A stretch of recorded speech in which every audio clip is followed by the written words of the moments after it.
થોડા દિવસો અગાઉ સમાકાંઠે થયેલ ભરવાડ યુવાની હત્યામાં પોલીસ વિભાગ દ્વારા અમુક નિર્દોષ આહિર સમાજના લોકોને ખોટી રીતે કનડગત કરાતી હોવાથી આહિર સમાજ દ્વારા રેલી કાઢી પોલીસ કમિશનરને આવેદનપત્ર આપી રજૂઆત કરાઈ હતી। સમાકાંઠે ભરવાડ યુવાનની હત્યાના ગુનામાં પોલીસે આહિર યુવાન સહિત 2 આરોપીઓની ધરપકડ કરી હતી, જ્યારે હજી બાકીના 3 આરોપીઓને પકડી પાડવા કવાયત હાથ ધરી છે। ત્યારે આ ગુનામાં આહિર સમાજના અજય મિયાત્રા નામના યુવાનની સંડોવણી હોવાનું પોલીસે જણાવતા આહિર સમાજ દ્વારા રેલી કાઢી પોલીસ કમિશનરને રજૂઆત કરાઈ હતી અને આવેદનપત્ર આપી જણાવ્યું હતું કે અજય મિયાત્રા નામના આહિર યુવાનને ખોટી રીતે કનડગત કરાય છે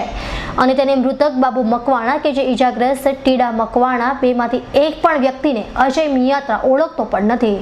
તેમજ ઘટના સમયે તે પોતે ઘટના સ્થળથી 5 કિલોમીટરથી દૂર હોવાનું જણાવ્યું હતું। તેથી પોલીસ અંધારામાં તપાસ કરવાને બદલે તટસ્થ તપાસ કરી ખોટા વ્યક્તિઓને દંડાય નહીં તે રીતે કામગીરી કરે તેવી રજૂઆત કરી હતી। આજની રજૂઆત અમારી એવી છે કે જે સામાકાંઠે એક તકરાર થઈ છે ને એમાં એક ભાઈનું મૃત્યુ થયું છે, એમાં ખરેખર ગુનેગારો પકડાઈ ગયા છે, પરંતુ જે ગુનામાં નથી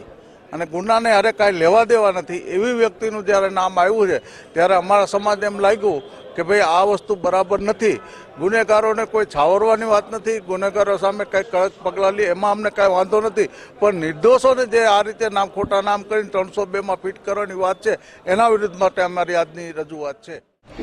જો કે આ હત્યા પ્રકરણમાં હજુ પણ નાસ્તા ફરતા આરોપીઓને ક્યારે પોલીસ ઝડપશે, પરંતુ આમાં નિર્દોષ લોકોને પોલીસ કનડગત ન કરે તેવી આહિર સમાજે રજૂઆત કરી હતી। દેવાંગ પોશાણીનો રિપોર્ટ S9 ન્યૂઝ, રાજકોટ।